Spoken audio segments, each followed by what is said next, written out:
जय श्री कृष्ण। राधे राधे। 2025 में जन्माष्टमी कब है? लोगों में जन्माष्टमी को लेकर काफी कंफ्यूजन हो गया है।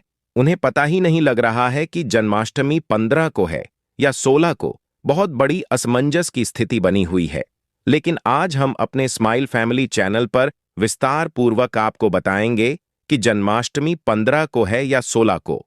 बस विस्तार से इस वीडियो को अंत तक जरूर देखें और सच्चे दिल से लाइक करें। कमेंट में लिखें जन्माष्टमी की हार्दिक शुभकामनाएं। कहीं गलत दिन पर व्रत मत रख लेना, नहीं तो पाप लग जाएगा। मुहूर्त में करें पूजा पाठ। और जन्माष्टमी पर एक ऐसा उपाय आज हम आपको बताएंगे जिससे आपका जीवन पूरी तरह से बदल जाएगा। भगवान श्री कृष्ण आपको इतना धन देंगे जिसकी आप कल्पना नहीं कर पाएंगे। यह उपाय बहुत ही गुप्त है। आप धनो धनवान, आपकी काया पलट जाएगी। रिद्धि सिद्धि आपके जीवन में प्रवेश कर जाएगी। राहु दोष पितृदोष कोसों दूर होगा। मंगल दोष भी दूर हो जाएगा। यहां तक कि काल सर्प दोष भी दूर हो जाएगा। बस सुंदर सी वीडियो को जरूर देखें, आपके बिगड़ते कार्य बन जाएंगे। दोस्तों, हर साल भाद्रपद मास के कृष्ण पक्ष की अष्टमी तिथि को कृष्ण जन्माष्टमी के रूप में मनाया जाता है। द्वापर में श्री कृष्ण परम पुरुषोत्तम भगवान का जन्म भाद्रपद की अष्टमी तिथि रोहिणी नक्षत्र और चंद्रमा वृषभ राशि में मध्य रात्रि में हुआ। उनके जन्म लेते ही दिशाएं स्वच्छ व प्रसन्न एवं समस्त पृथ्वी मंगलमय हो गई थी। विष्णु के अवतार श्री कृष्ण के प्रकट होते ही जेल की कोठरी में प्रकाश फैल गया। कृष्ण के प्राकट्य से स्वर्ग में देवताओं की दून दुबिया अपने आप बज उठी तथा सिद्ध और चारण भगवान के मंगलमय गुणों की स्तुति करने लगे। दोस्तों, जन्माष्टमी व्रत का महत्व शास्त्रों में जन्माष्टमी के व्रत को 1000 एकादशी व्रत के समान माना गया है। 100 बार गंगा स्नान करने का जो पुण्य मिलता है, मात्र जन्माष्टमी का व्रत करने से प्राप्त हो जाता है। जाप का अनंत गुना फल देने वाला जन्माष्टमी के दिन ध्यान, जाप और रात्रि जागरण का विशेष महत्व है। इसलिए जन्माष्टमी की रात में जागरण करके भगवान के भजन कीर्तन करने चाहिए। भविष्य पुराण में इस व्रत के संदर्भ में उल्लेख है कि जिस घर में यह देव का व्रत किया जाता है, वहां अकाल, मृत्यु, गर्भपात, किसी भी मां के बच्चे गर्भ में नहीं मरते, गर्भ ठहरता है। वैधव्य, दुर्भाग्य तथा कलह नहीं होती। जो एक बार भी इस व्रत को करता है, उसे श्री कृष्ण का आशीर्वाद प्राप्त होता है। वो प्राणी संसार के सभी सुखों को भोग कर विष्णु लोक में निवास करता है। जन्माष्टमी पूजन विधि। हिंदू धर्म में भगवान श्री कृष्ण की पूजा सभी संकटों से निकालकर सुख, समृद्धि और सौभाग्य का वरदान देने वाली मानी गई है। जन्माष्टमी के दिन प्रातः जल्दी उठकर स्नान आदि से निवृत्त होकर स्वच्छ वस्त्र धारण करें। इसके बाद पूर्व या उत्तर की ओर मुख्य करके व्रत का संकल्प लें। अगर नॉर्थ ईस्ट में भगवान कृष्ण को लगाया जाए तो आप अपने जीवन में धर्म युद्ध में खड़े हैं, कर्म क्षेत्र में खड़े हैं, तो वहां आपकी जीत सुनिश्चित है और आपकी जितनी भी परेशानियां हैं उन्हें कान्हा दूर कर देते हैं। माता देवकी और भगवान श्री कृष्ण की मूर्ति या चित्र पालने में स्थापित करें। पूजन में देवकी वासुदेव, बलदेव, नंद, यशोदा आदि देवताओं के नाम जपें। रात्रि में 12 बजे के बाद श्री कृष्ण का जन्मोत्सव मनाएं। दोस्तों, जन्माष्टमी पर कान्हा को पीले चंदन या फिर केसर का तिलक जरूर लगाएं। साथ ही साथ उन्हें मोर का मुकुट और बांसुरी जरूर अर्पित करें। लड्डू गोपाल को पंचामृत से अभिषेक कराकर भगवान को नए वस्त्र अर्पित करें एवं झूला झुलाएं। तुलसी डालकर माखन मिश्री व धनिये की पंजीरी का भोग लगाएं। तत्पश्चात आरती करके प्रसाद को वितरित करें। दोस्तों, कृष्ण जन्माष्टमी कब है? हर साल जन्माष्टमी की तिथि को लेकर कंफ्यूजन रहता है। आइए जानते हैं साल 2025 में जन्माष्टमी कब है। पूजा का शुभ मुहूर्त, पूजा विधि, महत्व और दिन। देखिए, अष्टमी तिथि कब से कब तक रहेगी। जन्माष्टमी तिथि व शुभ मुहूर्त नोट करें। 2025 में कृष्ण जन्माष्टमी 15 अगस्त को मनाई जाएगी। अष्टमी तिथि आरंभ होगी 15 अगस्त को रात्रि 11:49 पर और अष्टमी तिथि समाप्त होगी 16 अगस्त रात्रि 9:34 पर। रोहिणी नक्षत्र प्रारंभ होगा। 17 अगस्त प्रातःकाल 4:38 पर। रोहिणी नक्षत्र समाप्त होगी 18 अगस्त प्रातःकाल 3:17 पर। निशित काल पूजा का समय होगा 15 अगस्त रात्रि 12:04 से रात्रि 12:47 तक। पारण का समय होगा 15 अगस्त रात्रि 12:47 के बाद। दोस्तों चलिए जानते हैं जन्माष्टमी पर श्री कृष्ण की जन्म कथा। दोस्तों जन्माष्टमी की यह कथा चुपके से भी सुनने से समस्त तकलीफें, बीमारियां सब समाप्त हो जाती हैं। पितृदोष, मंगल दोष, काल सर्प दोष, शनि दोष तुरंत ठीक हो जाते हैं। आइए सुनते हैं जन्माष्टमी की कथा। दोस्तों पौराणिक कथाओं के अनुसार भाद्रपद महाकृष्ण पक्ष की अष्टमी तिथि को भगवान कृष्ण ने माता देवकी की 8वीं संतान के रूप में जन्म लिया था। कृष्ण जी का जन्म मथुरा में कंस के कारागार में हुआ था। माता देवकी राजा कंस की बहन थी। कंस को सत्ता का लालच था। उसने अपने पिता राजा उग्रसेन की राजगद्दी छीनकर उन्हें जेल में बंद कर दिया था और स्वयं को मथुरा का राजा घोषित कर दिया था। राजा कंस अपनी बहन देवकी से बहुत प्रेम करते थे। उन्होंने अपनी बहन का विवाह वासुदेव से कराया था। लेकिन जब वह मां देवकी को विदा कर रहा था, तभी एक आकाशवाणी हुई कि देवकी का 8वां पुत्र कंस की मौत का कारण बनेगा। यह सुनकर कंस डर गया। उसने तुरंत अपनी बहन और उनके पति वासुदेव को जेल में बंद कर दिया। उनके आसपास सैनिकों की खड़ी पहरेदारी लगा दी। कंस अपनी मौत के डर से देवकी और वासुदेव के 7 संतानों को मार चुका था। कृष्ण जी का जन्म इसके बाद भाद्रपद महाकृष्ण पक्ष की अष्टमी तिथि को रोहिणी नक्षत्र अंधेरी रात में भगवान कृष्ण ने देवकी की 8वीं संतान के रूप में जन्म लिया। श्री कृष्ण के जन्म लेते ही कोठरी प्रकाशमय हो गई। आकाशवाणी हुई कि विष्णु जी ने कृष्ण जी के अवतार में देवकी के कोख में जन्म लिया है। उन्हें गोकुल में बाबा नंद के पास छोड़ आए और उनके घर एक कन्या जन्मी है। उसे मथुरा लाकर कंस को सौंप दें। कान्हा चले गोकुल धाम। आकाशवाणी सुनते ही वासुदेव के हाथों की हठ खड़ी खुल गई। सभी पहरेदार सोने लगे। कान्हा को एक टोकरी में बाल गोपाल को रखकर सिर पर रख लिया और गोकुल की ओर चल पड़े। कान्हा को गोकुल धाम ले जाने में वासुदेव को कई मुसीबतों का सामना करना पड़ा। यमुना नदी कृष्ण जी के चरणों को स्पर्श करने के लिए उफान पर आ गई, लेकिन चरण स्पर्श के बाद वो फिर से शांत पड़ गई। वो कान्हा को बाबा नंद के पास छोड़ आए और गोकुल से कन्या को लेकर वापस लौट आए। जेल अपने आप बंद हो गया और उनके हाथों में हथकड़ियां लग गईं। कन्या के रोने की आवाज सुनते ही सभी पहरेदार उठ गए।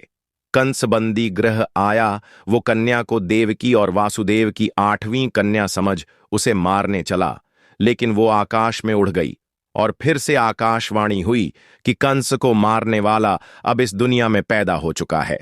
बाबा नंद और उनकी पत्नी मां यशोदा ने कृष्ण जी का पालन पोषण किया। राजा कंस ने कृष्ण जी का पता लगाकर उन्हें मारने की खूब कोशिश की, लेकिन कंस की सारी कोशिशों विफल हुई और कृष्ण जी को कोई मार नहीं सका। अंत में श्री कृष्ण ने कंस का वध किया। राजा उग्रसेन को फिर मथुरा की राजगद्दी सौंप दी। इस तरह से जन्माष्टमी की व्रत कथा पूरी हुई। दोस्तों आगे बढ़ने से पहले कमेंट बॉक्स में अपनी राशि भी डाल दीजिएगा। यदि हमारे पास कोई उपाय होगा तो वो आकर हम आपके कमेंट के रिप्लाई में बता देंगे। दोस्तों जन्माष्टमी पर भूल कर भी ना करें। ये गलतियां तुलसी को लेकर ना करें। ये गलती जन्माष्टमी के दिन भूल कर भी तुलसी की पत्तियां तोड़ने से बचना चाहिए। दरअसल शास्त्रों में कहा गया है कि कृष्ण भगवान विष्णु के अवतार हैं और उन्हें तुलसी अति प्रिय है। ऐसे में इस दिन तुलसी की पत्तियां नहीं तोड़नी चाहिए। जन्माष्टमी से पहले आप तुलसी तोड़कर रख लें। बिना तुलसी के जन्माष्टमी का पर्व अधूरा है। भगवान कृष्ण किसी भी ऐसे भोग को स्वीकार नहीं करते जिसमें तुलसी पत्र ना पड़ा हो। ऐसा भोग पाप के समान होता है, जहरीला माना जाता है। चावल खाना, ये बात तो सभी जानते हैं कि एकादशी के दिन चावल नहीं खाने चाहिए, लेकिन बहुत ही कम लोग जानते हैं कि जन्माष्टमी के दिन भी चावल को खाना वर्जित होता है। चाहे आप व्रत रखें या ना रखें, लेकिन जन्माष्टमी के दिन चावल खाना शुभ नहीं माना जाता। तामसिक भोजन जन्माष्टमी के दिन तामसिक भोजन वर्जित माना जाता है। ऐसे में इस दिन मांस, मदिरा, प्याज और लहसुन नहीं खाना चाहिए। इस दिन गलती से भी लहसुन प्याज का खाना कभी मत बनाना, क्योंकि राहु केतु के कारण ही लहसुन प्याज की उत्पत्ति हुई है और भगवान विष्णु और राहु केतु के बीच में भीषण शत्रुता होती है। अनादर करना। भगवान कृष्ण के लिए सभी भक्त एक समान होते हैं। ऐसे में इस दिन किसी भी व्यक्ति का अनादर करने से बचना चाहिए। एक बार भगवान कृष्ण के भक्त ने एक व्यक्ति का अपमान कर दिया था। उसी क्षण भगवान कृष्ण ने अपने भक्त को श्राप दिया था। इसीलिए किसी का भी अपमान न करें। गाय को सताना। गाय भगवान कृष्ण को बहुत ही प्रिय है, क्योंकि कृष्ण अवतार में उनका पालन पोषण एक ग्वाले के घर में हुआ था। ऐसे में जन्माष्टमी के दिन किसी भी गाय और बछड़े को भूलकर भी नहीं सताना चाहिए। भगवान कृष्ण गाय को सबसे प्रिय मानते हैं। गाय माता को सबसे ज्यादा प्यार करते हैं। इसीलिए गाय को इस दिन रोटी, फल वगैरह मिठाई अवश्य खिलाएं। जन्माष्टमी के दिन केवल सात्विक खाना खाएं। जन्माष्टमी व्रत में दूध और दही जरूरी है। व्रत के दौरान ताजे फलों के शेक, लस्सी, छाछ या दूध का मजा ले सकते हैं। नारियल पानी पी सकते हैं। जन्माष्टमी के दिन पेड़ों को काटना भी अशुभ माना जाता है। श्री कृष्ण हर चीज में बसते हैं और हर चीज उनमें बसती है, बल्कि हो सके तो इस दिन ज्यादा से ज्यादा पेड़ लगाने चाहिए। इससे घर और परिवार में सुख और शांति बनी रहती है। भगवान कृष्ण सदा पीपल के वृक्ष में रहते हैं। पीपल वृक्ष पर जन्माष्टमी पर जल अवश्य अर्पित करें। इससे वो प्रसन्न जल्दी होते हैं। दोस्तों, जन्माष्टमी के दिन ब्रह्मचर्य का पालन करना अनिवार्य होता है। इस दिन पूरे पवित्र मन तन से भगवान की पूजा करनी चाहिए। कम से कम इस दिन पत्नी से दूर रहना चाहिए। जो पति पत्नी जन्माष्टमी पर एक दूसरे से दूर रहते और संयम और नियम का पालन करते हैं, तो उन्हें एक सुशील और सुंदर पुत्र की प्राप्ति होती है। ऐसे बालक का मुख भगवान कृष्ण की तरह होता है और शरीर भगवान कृष्ण की तरह कोमल होता है। जो लोग इस दिन व्रत रखते हैं, तो उन्हें रात में 12 बजे से पहले अपना व्रत नहीं खोलना चाहिए। उससे पहले व्रत खोलने से पूजा का फल नहीं मिलता है और व्रत भी अधूरा माना जाता है। जन्माष्टमी पर करें इन मंत्रों का जाप। भगवान कृष्ण की कृपा से आपकी समस्त गरीबी दूर हो जाएगी। आप धनवान हो जाएंगे, मालामाल हो जाएंगे। आपके घर में राधा रानी की कृपा बरसेगी, माता लक्ष्मी की कृपा बरसेगी। दोस्तों, श्री कृष्ण मंत्र क्लीं कृष्णाय नमः। भगवान श्री कृष्ण के इस मंत्र का जाप करने से धन धान्य की प्राप्ति होती है। ऐसे में जन्माष्टमी के विशेष अवसर पर इस मंत्र का जाप करने से साधक को शुभ फलों की प्राप्ति होती है। हरे कृष्णा कृष्णा कृष्णा हरे हरे, हरे राम राम राम हरे हरे करने से भगवान कृष्ण के कान खड़े हो जाते हैं। वो भक्त की पुकार अवश्य सुनते हैं। कम से कम इसका जाप 21 बार अवश्य करें या 108 बार भी आप कर सकते हैं। बहुत ही शुभ माना जाता है। दोस्तों, जन्माष्टमी पर जो स्त्री भगवान लड्डू गोपाल को झूला झुलाती है, उसे अनंत काल तक बांझपन का सामना नहीं करना पड़ता है। भगवान लड्डू गोपाल की कृपा से ऐसी स्त्री को सुंदर पुत्र की प्राप्ति होती है। दोस्तों, जन्माष्टमी पर मोर पंख अवश्य लाएं और मंदिर में स्थापित करें। भगवान कृष्ण की बंसी जन्माष्टमी पर अवश्य लेकर आए। अगर आप व्रत रख रहे हैं, तो भगवान लड्डू गोपाल के खिलौने आदि जरूर लेकर आना। इसे लाना मत भूलना। और जन्माष्टमी पर कौड़ियां आप ला सकते हैं। भगवान कृष्ण की स्थापना कर सकते हैं। इस दिन गलती से भी किसी भी व्यक्ति को गिफ्ट के तौर पर भगवान कृष्ण को उपहार में कभी मत देना। इससे घर की लक्ष्मी रुष्ट हो सकती है। जन्माष्टमी पर सोने, चांदी, तांबा, पीतल की खरीदारी कर सकते हैं। शुभ माना जाता है। जन्माष्टमी पर पालना अवश्य लेकर आना। इसमें लड्डू गोपाल जी झूला झूलेंगे। दोस्तों, जन्माष्टमी पर तुलसी माता के सामने भगवान कृष्ण के 4 नाम जैसे गोपाला, गोविंदा, देवकी नंदन और दामोदर पुकारे और साथ ही ओम नमो भगवते वासुदेवाय नम मंत्र का जाप करें। ऐसा करने से सभी समस्याएं दूर हो जाएंगी। माता तुलसी आपके घर को धन धान्य से भर देंगी। जन्माष्टमी के दिन भोग में मक्खन के साथ तुलसी दल जरूर डालें और वो भगवान कृष्ण को अर्पित करें।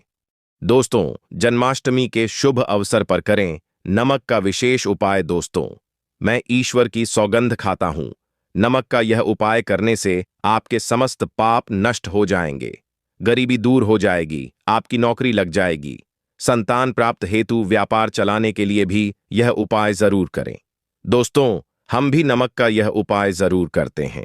मैं ईश्वर की सौगंध खाता हूं, अगर आपने यह उपाय कर लिया तो आपको करोड़पति होने से कोई नहीं रोक पाएगा। भगवान कृष्ण का विशेष आशीर्वाद मिलेगा। आइए जानते हैं नमक का विशेष उपाय।